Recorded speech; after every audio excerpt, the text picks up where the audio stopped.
الحمد للہ رب العالمین والعاقبۃ للمتقین والصلاة والسلام علی اشرف الانبیاء والمرسلین۔ پچھلے دروس کے اندر آپ کے سامنے یہ بات بیان کی تھی کہ انسان جو بھی عمل کرتا ہے لازمی نہیں ہے کہ وہ اللہ رب العالمین کی بارگاہ کے اندر قبول بھی ہوتا ہو۔ پھر اس کے بعد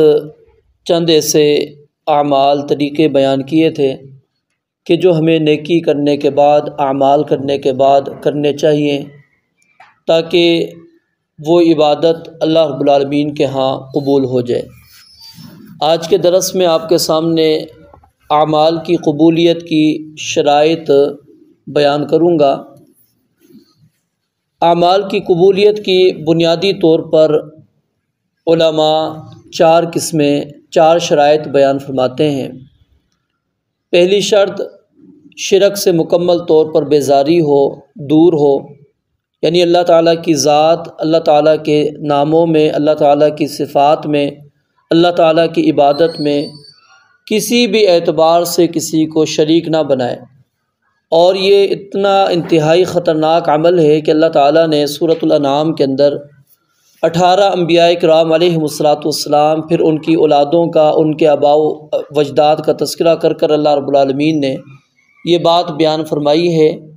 کہ اگر یہ سارے کے سارے شرک بھی کرتے تو لَحَبِطَ عَنْهُمْ مَا كَانُوا يَعْمَلُونَ، تو اللہ رب العالمین ان کے عمل بھی برباد کر دیتے۔ اور پھر سورہ زمر کے اندر اللہ تعالیٰ نے تو رسول مکرم علیہ السلام کو بہت زیادہ تاکید لگا کر عربی کے لحاظ سے، یعنی قوانین کے لحاظ سے بہت سخت ادھر اللہ تعالیٰ نے تاکیدیں لگائیں اور بات بیان فرمائی کہ اگر نبی علیہ السلام بھی بالفرض ان سے بھی شرک والا عمل سر انجام ہو جاتا تو اللہ تعالیٰ ان کے عمل بھی برباد کر دیتے، ضائع کر دیتے۔ یعنی شرک جو ہے انسان کے عمل کو برباد کر دیتا ہے۔ سیدہ عائشہ رضی اللہ تعالیٰ عنہ نے ایک شخص کے متعلق پوچھا تھا، اس کا نام تھا عبداللہ ابن جدعان۔ وہ بہت زیادہ حاجیوں کی خدمت کیا کرتا تھا، ان کو کپڑے بھی دیتا تھا، ان کو ستو گھول کر بھی پلایا کرتا تھا، یعنی جو حاجی آیا کرتے تھے ان کی بڑی خدمتیں وہ کرتا تھا۔ اور یہ حاجی کون ہوتے ہیں؟ وفد اللہ، حدیث کے اندر آتا ہے کہ یہ اللہ تعالیٰ کے مہمان ہیں۔ تو یعنی اللہ تعالیٰ کے مہمانوں کی وہ میزبانی کر رہا ہے، ان کی عزت کر رہا ہے، ان کی تکریم کر رہا ہے۔ لیکن سیدہ عائشہ رضی اللہ تعالیٰ عنہ نے سوال کیا کیا ان کو یہ عمل فائدہ پہنچائے گا؟ آپ نے فرمایا کہ کبھی اس نے اس عمل کرنے کے بعد اللہ تعالیٰ سے یہ نہیں کہا کہ اللہ تو مجھے معاف کر دے۔ یعنی اللہ رب العالمین کے اوپر ایمان نہیں تھا اس کا، گویا کہ اگر رب پر ایمان ہوتا تو یہ بہت بڑی نیکی تھی اس کی،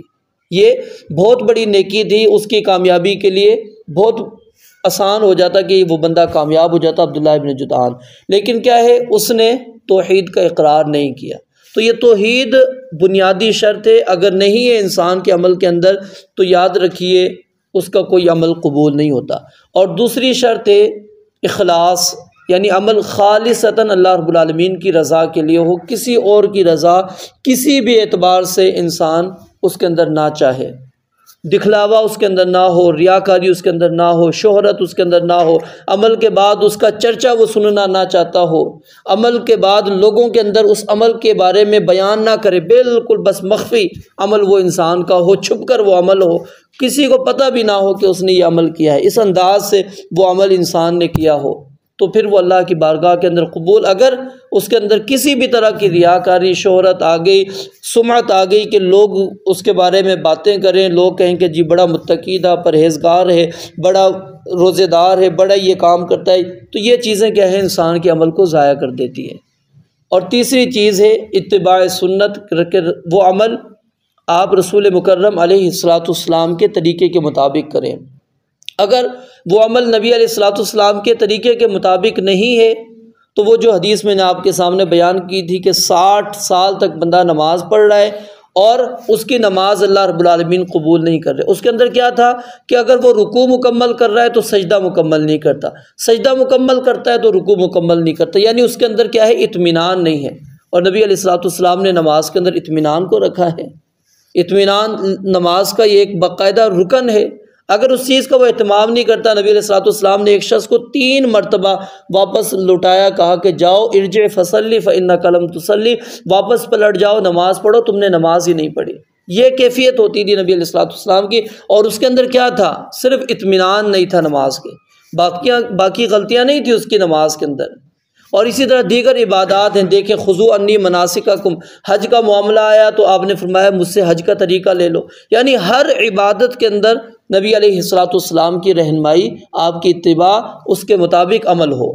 اور اگر جو بندہ نبی علیہ السلام کی سنت کے مطابق عمل نہیں کرتا تو اس کی ایک چھوٹی سی مثال اس طرح سمجھ لیں، ہمارے پاس کرنسی موجود ہے، اب وہ 10 روپے کا نوٹ ہے، 20 کا نوٹ ہے، اب اس کے اوپر کیا ہے؟ بینک اسٹیٹ کی مہر لگی ہوئی ہے، اس کے دستخط موجود ہے، سب کو پتہ ہے، آپ لے کر جائیں گے ہر دکاندار قبول کر لے گا۔ لیکن آپ اس سے بہتر کاغذ لے کر آ جائیں، اچھی لکھائی اس کے اوپر کروا لیں، آپ بہترین لکھائی کریں، بہترین دستخط کر لیں، اچھی پرنٹنگ کر کے آپ دکاندار کے پاس لے کے جائیں یا کسی بندے کے پاس لے کے جائیں، وہ آپ کا قبول کرے گا؟ کبھی بھی نہیں۔ کیوں؟ بلکہ یہ آپ اس طرح کی کرنسی اگر لے کر جاتے ہیں تو مجرم ہوں گے۔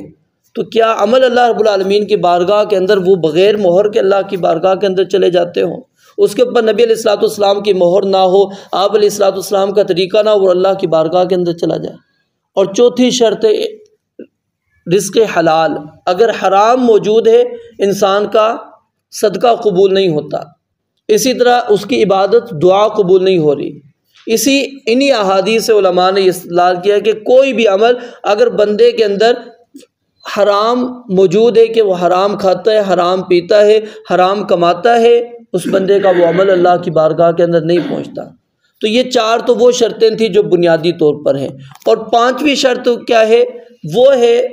کہ جو نبی علیہ السلام نے ہمیں چند اعمال بیان کیے، میں صرف اشارتاً ان اعمال کا ذکر کروں گا کہ جن کے ہوتے ہوئے بظاہر وہ بھی نیکی ہے، بظاہر وہ بھی اچھے اعمال ہیں، لیکن اللہ رب العالمین کی بارگاہ کے اندر اگر وہ عمل انسان کی زندگی میں آ گیا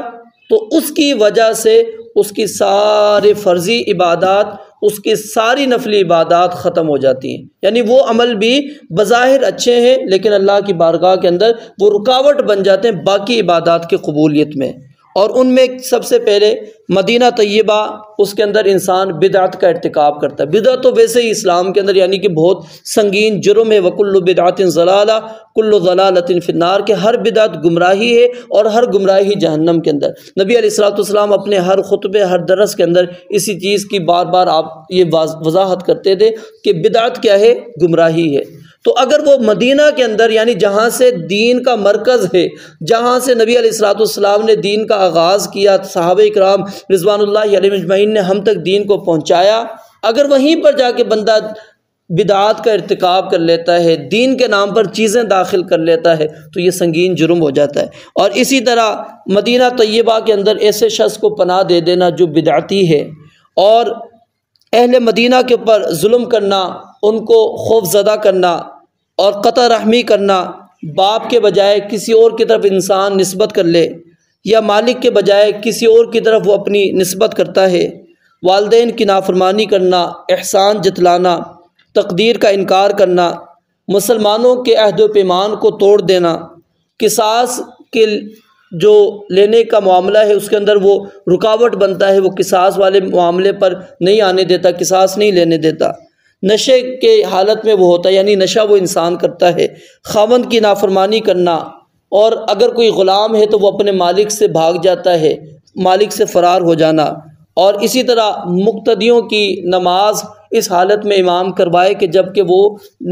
امام کو ناپسند کرتے ہوں،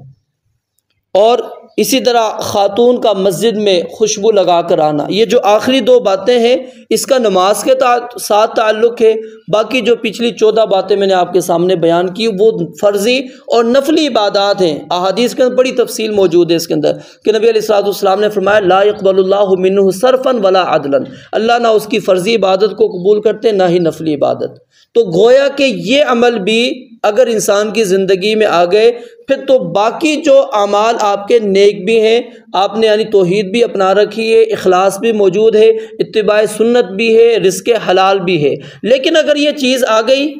تو یاد رکھیں اس کی وجہ سے وہ عمل بھی آپ کے برباد ہو سکتے ہیں، ضائع ہو سکتے ہیں، کیونکہ اللہ رب العالمین نے ان کی وجہ سے بھی ان عبادات کو قبول نہیں کرنا۔ تو یہ پانچویں بنیادی شرط ہے جو اکثر علماء یعنی ذکر نہیں کرتے، تو یہ شیخ